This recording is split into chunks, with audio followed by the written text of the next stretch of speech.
Hi மக்களே, welcome to Salan's cooking and packing.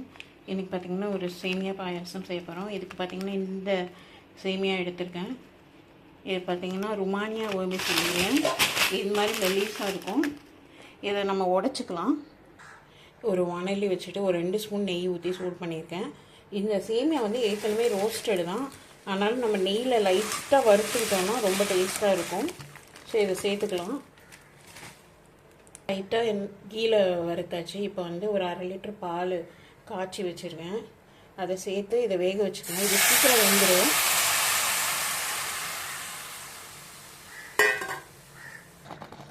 இது நல்லா வெந்துருச்சு.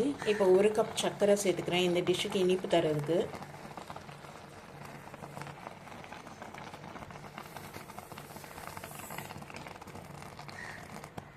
ஒரு பிஞ்சு சால்ட்டு இந்த ஸ்வீட் எடுத்து கொடுக்குறதுக்கு. இது நல்லா வெந்துருச்சு. இன்னும் ஒரு 1/2 லிட்டர் பால் சேர்த்துக்கிறேன். அப்போ தான் இந்த பாயசம் கன்சிஸ்டன்சி கரெக்டாக வரும். இந்த பாயசத்துக்கு நல்ல மனம் கொடுக்குறதுக்கு ஏலக்காவை தட்டி அதில் இருக்க விதையெல்லாம் சேர்த்துக்கலாம்.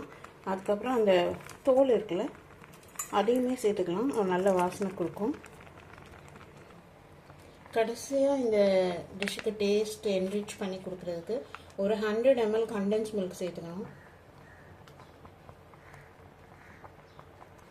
இந்த சைடு ஒரு தாளிப்பு பேன் வச்சு ஒரு 2 ஸ்பூன் நெய் ஊற்றி ஒரு 15 கேஷ்யூ எடுத்து வச்சுருக்கேன். இதை நல்லா கோல்டன் ப்ரௌன் கலரில் வறுத்துக்கலாம் நெய்யில்.